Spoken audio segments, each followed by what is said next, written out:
It's a story that defies everything we think we know about human nature and the sea. What the Coast Guard found that foggy October morning in 2019 would rewrite the understanding of one of maritime history's most celebrated figures and challenge every assumption about heroism, sacrifice, and the depths of human deception.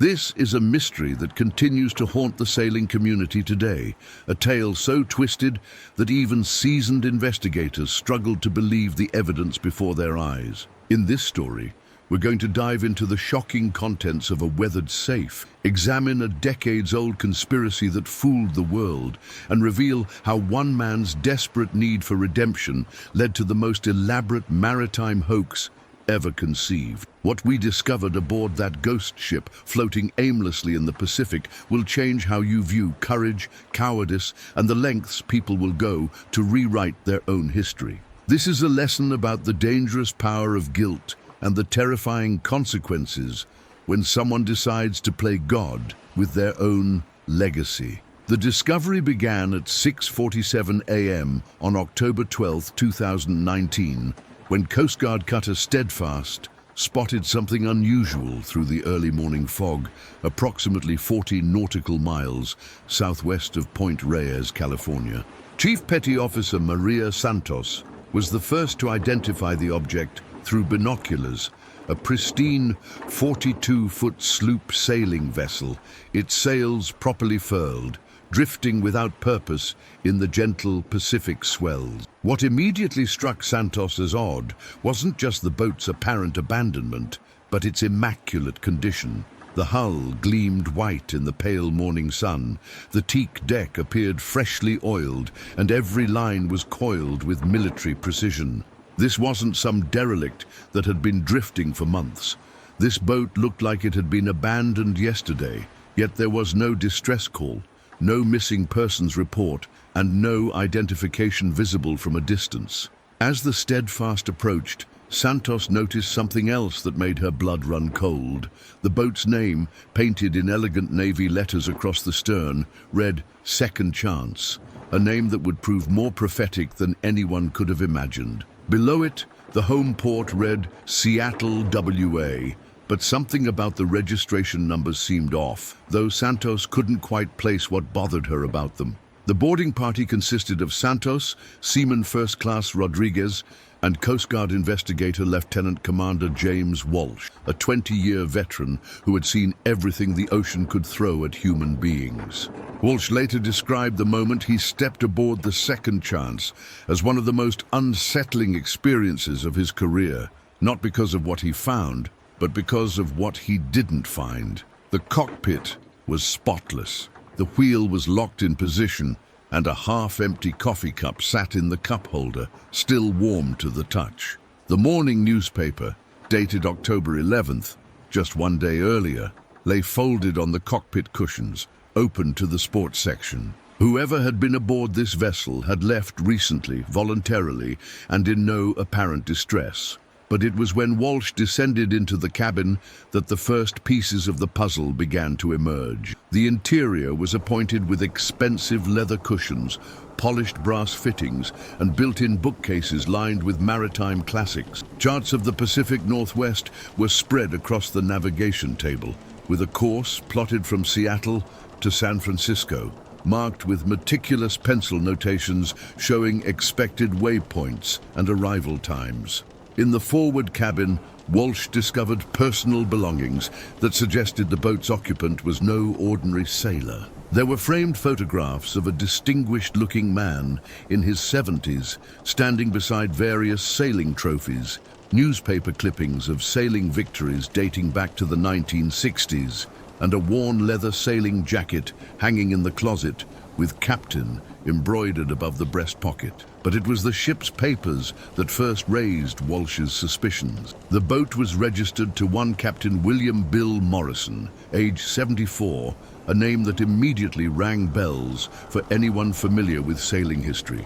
Morrison wasn't just any sailor, He was a legend, one of the most celebrated single-handed ocean racers of the 1970s and 80s, famous for his 3 victories in the prestigious single-handed Trans-Pacific Race and his record-setting circumnavigation in 1981. More importantly, Morrison was famous for something else entirely, something that had made him a hero in the eyes of sailors worldwide and had earned him a place in the Maritime Hall of Fame.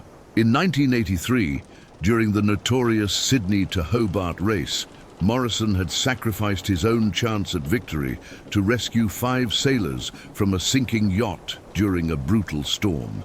His selfless act had saved 5 lives, but cost him what would have been his greatest sailing triumph. The maritime community had never forgotten his sacrifice, and Morrison had spent the decades since as a celebrated figure, speaking at sailing clubs and inspiring a generation of sailors with his tale of heroism over personal glory.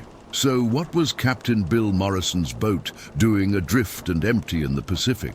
According to the harbor master in Seattle, Morrison had left Shills Hole Bay Marina 3 days earlier, telling dock neighbors he was sailing down to San Francisco to visit his daughter.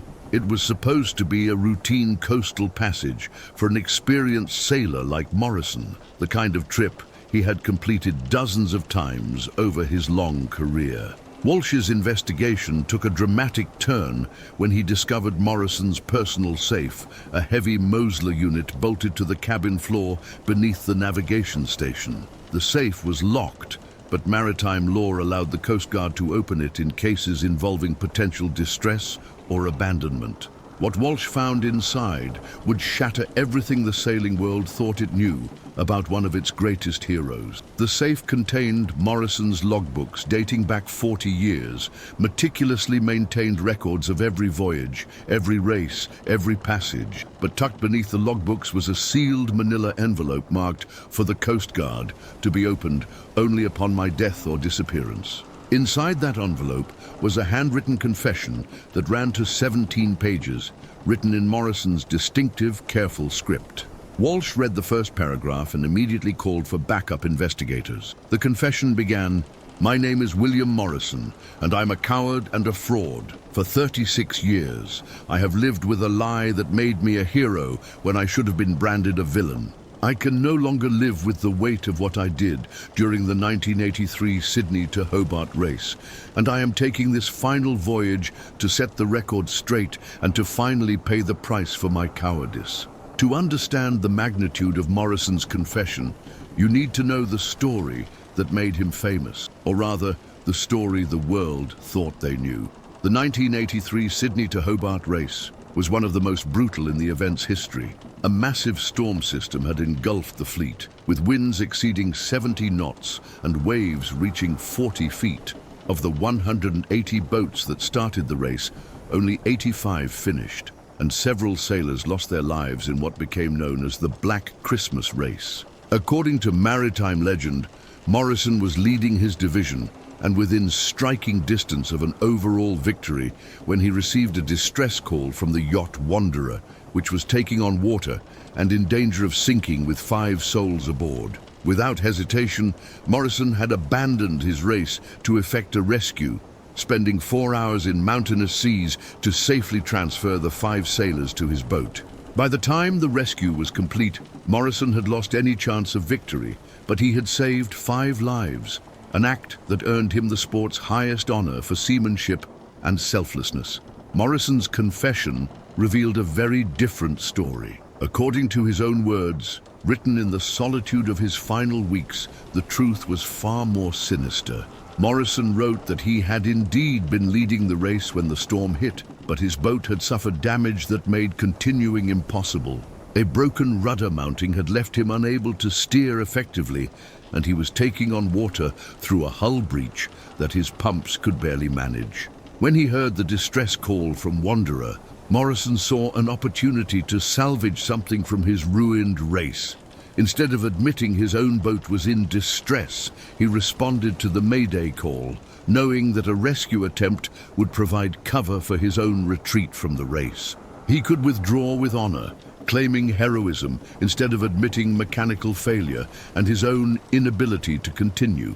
But Morrison's confession revealed an even darker truth. When he reached Wanderer, he found that the boat was indeed in distress, but not as severely as the crew had reported. The yacht was taking on water, but slowly, and the crew was in no immediate danger of sinking. A competent sailor could have made temporary repairs and continued the race, or at minimum could have stayed with the boat until professional rescue arrived. Instead, Morrison made a calculated decision that haunted him for the rest of his life. He convinced the 5 sailors that their boat was doomed and that immediate evacuation was their only chance of survival. In their fear and confusion, they abandoned their yacht and transferred to Morrison's boat. Morrison then watched as Wanderer, left unmanned, was eventually overwhelmed by the storm and sank, not because it was unseaworthy, but because no one was aboard to manage the pumps and maintain the temporary repairs. The confession detailed Morrison's growing horror as he realized what he had done. He had destroyed a perfectly salvageable yacht and traumatized 5 sailors, convincing them their boat was doomed when it could have been saved. Worse, one of those sailors, a young man named David Chen, never recovered from the psychological trauma of abandoning his first boat. Chen never sailed again, and, according to Morrison's research, had struggled with survivors' guilt and depression for years afterward. Morrison wrote, "I saved 5 lives, but I destroyed 6, the 5 I rescued and my own. Every award, every honor, every time someone called me a hero, I died a little more inside. I became the thing I feared most, a fraud living off a lie, celebrated for cowardice, disguised as courage." The confession explained Morrison's decades-long quest for redemption. He had spent his fortune trying to make amends, anonymously funding sailing safety programs, paying for David Chen's therapy, and establishing scholarships for young sailors. But nothing could erase his guilt or give him peace. The weight of his secret had consumed him, turning every accolade into torture and every celebration into a reminder of his fundamental dishonesty. Morrison's plan, as outlined in his confession, was elegantly simple and terrifyingly final. He had sailed second chance to a position where the currents would carry the boat into shipping lanes, ensuring its discovery. He had prepared everything meticulously, the warm coffee to suggest recent abandonment, the charts showing his intended destination, the personal items that would identify him as the boat's owner. Then, according to his plan, he would slip over the side during the night, wearing a weight belt that would ensure he sank immediately to the ocean floor. The boat would be found, the confession would be discovered, and the truth would finally be revealed. Morrison wrote that he chose this method because he couldn't bear the thought of living long enough to see the disgust in people's eyes when they learned what he really was. But Morrison's final plan contained one last twist that even he hadn't anticipated. As Coast Guard investigators pieced together the timeline, they realized that Morrison's confession, while emotionally devastating, wasn't entirely accurate. A follow-up investigation into the 1983 Sydney to Hobart race, prompted by Morrison's confession, revealed records that Morrison himself had never seen. The investigation team, led by maritime historian Dr. Sarah Phillips, discovered Australian Maritime Safety Authority records from 1983 that had been misfiled and forgotten.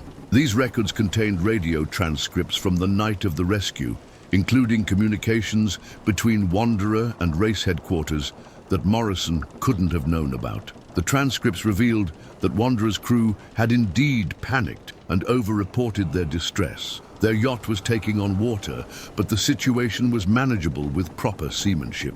However, the crew, inexperienced in heavy weather sailing, had convinced themselves they were doomed and had desperately called for rescue.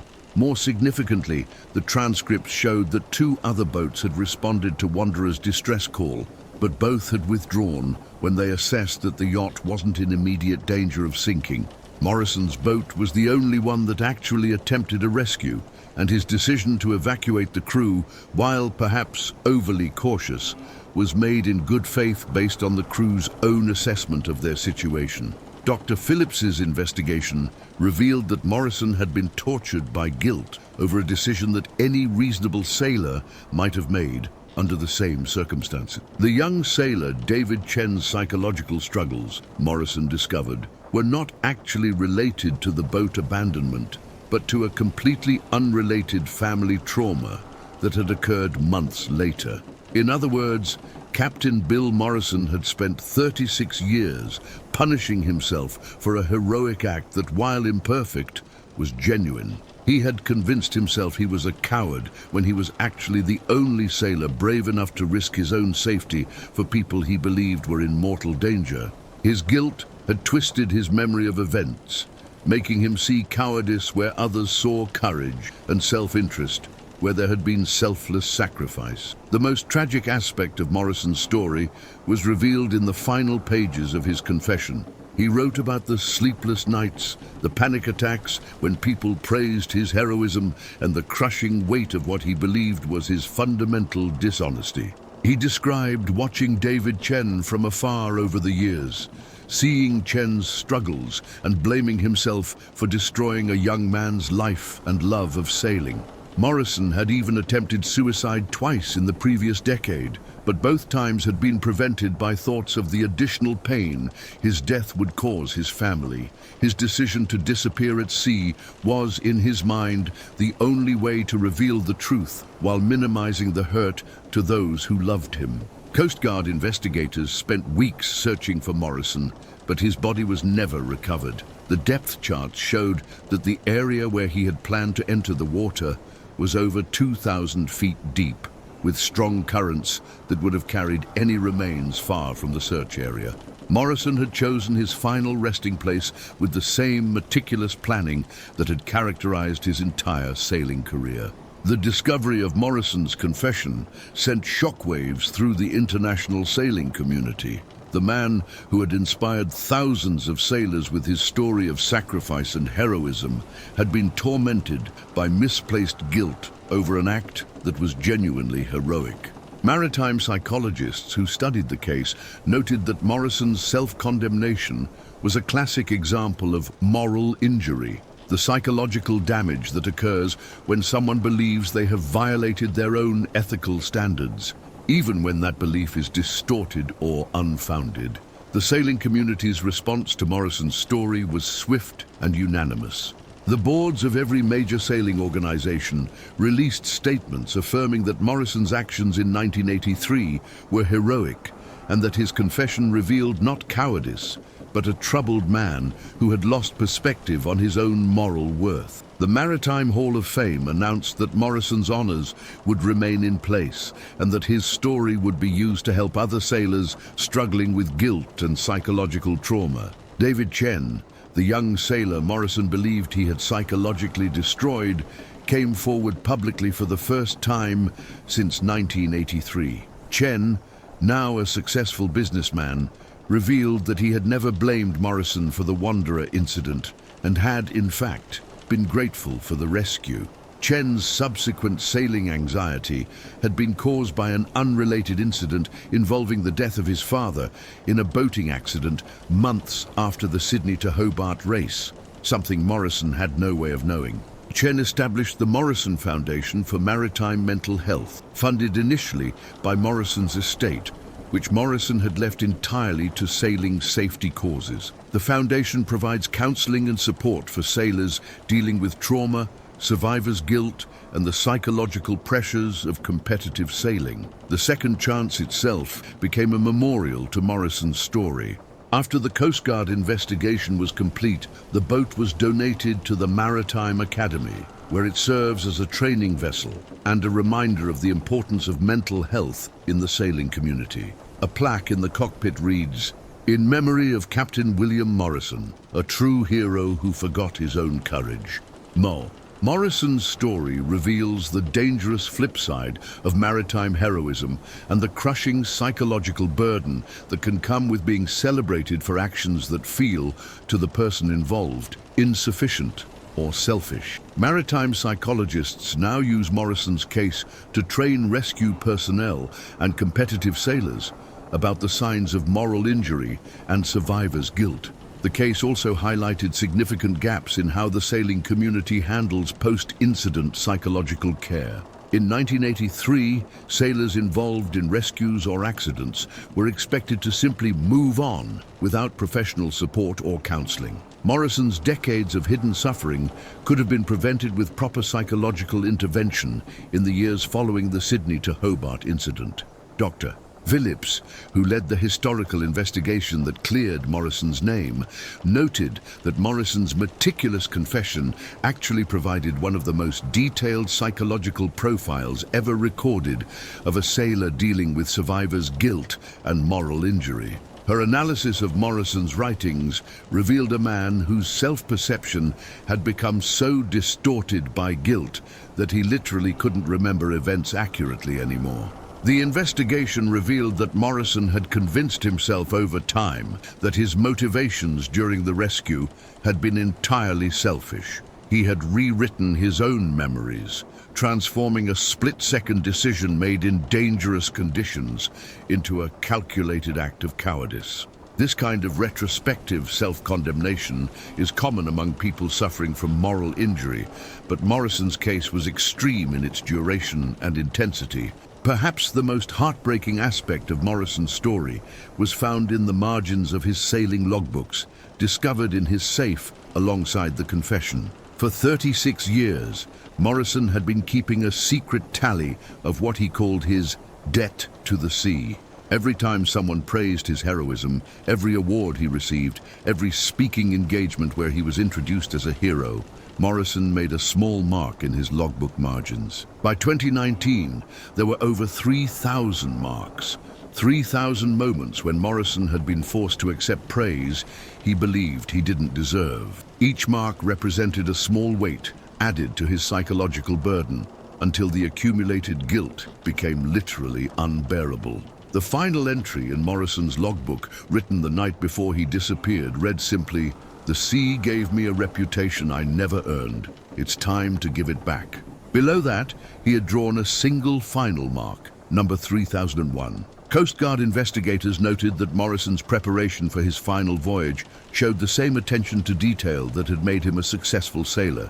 He had arranged for his bills to be paid automatically for 6 months, ensuring his disappearance wouldn't immediately cause financial problems for anyone. He had written letters to family members to be delivered after his body was discovered, explaining his decision and asking for their forgiveness.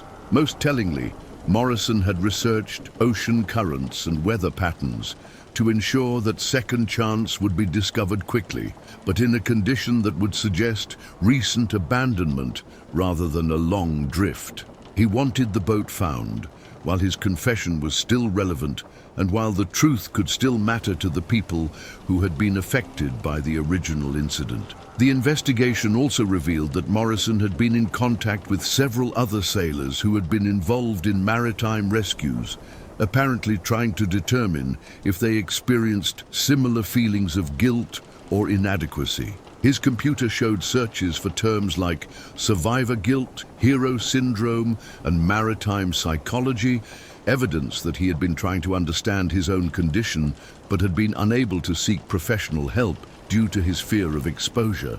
Morrison's story fundamentally changed how the sailing community approaches heroism and mental health. The Morrison Foundation, established in his memory, has provided counseling to hundreds of sailors and has trained sailing instructors and race officials to recognize signs of psychological distress in participants. The Foundation also sponsors research into the psychological effects of maritime emergencies on both rescuers and survivors. Early findings suggest that Morrison's experience was far from unique. Many sailors who have been involved in rescues or accidents struggle with guilt, self-doubt, and distorted memories of events. 3 years after Morrison's disappearance, the sailing community held the first annual Morrison Memorial Regatta, a unique event where the emphasis is on seamanship, safety, and mutual support, rather than competitive racing. Participants share stories of their own struggles and challenges, creating an environment where psychological vulnerability is seen as a strength rather than a weakness. The Morrison case also led to changes in how maritime rescues are documented and followed up. Coast Guard protocols now include mandatory psychological debriefing for all participants in rescue operations, and sailing organizations have established peer support networks for sailors dealing with trauma or guilt. David Chen, speaking at the first Morrison Memorial Regatta, captured the essence of Morrison's tragic story. Bill Morrison saved my life twice. Once in 1983 when he pulled me off Wanderer, and again in 2019 when his confession taught us all that heroes are human, that courage can coexist with doubt, and that the bravest thing any of us can do is ask for help when we're drowning in our own guilt. A Morrison's confession, now housed in the Maritime Museum in San Francisco, serves as a powerful reminder that the sea's greatest dangers aren't always wind and waves. Sometimes the most treacherous waters are the ones inside our own minds, where guilt and self-doubt can sink a soul more surely than any storm. The abandoned sailboat Second Chance continues to serve as a training vessel, carrying new generations of sailors who learn not just about navigation and seamanship, but about the importance of psychological resilience and self-compassion. Morrison's final voyage, intended as an act of confession and self-punishment, instead became a lesson in the danger of perfectionism and the tragic consequences of suffering in silence. For sailors worldwide, Morrison's story serves as both a cautionary tale and a call to action. It reminds us that heroism is imperfect, that courage often comes mixed with fear and doubt, and that the strongest sailors are those who can ask for help when they're struggling to keep their heads above water, whether they're battling storms at sea or the darker tempests within their own hearts. The shocking secret in Captain Morrison's safe wasn't evidence of cowardice or fraud. It was proof of a good man's heart breaking under the weight of impossible standards and undeserved guilt. His final confession revealed not a villain, but a hero who had forgotten his own worth, a reminder that sometimes the most dangerous waters a sailor can navigate are the depths of their own self-doubt.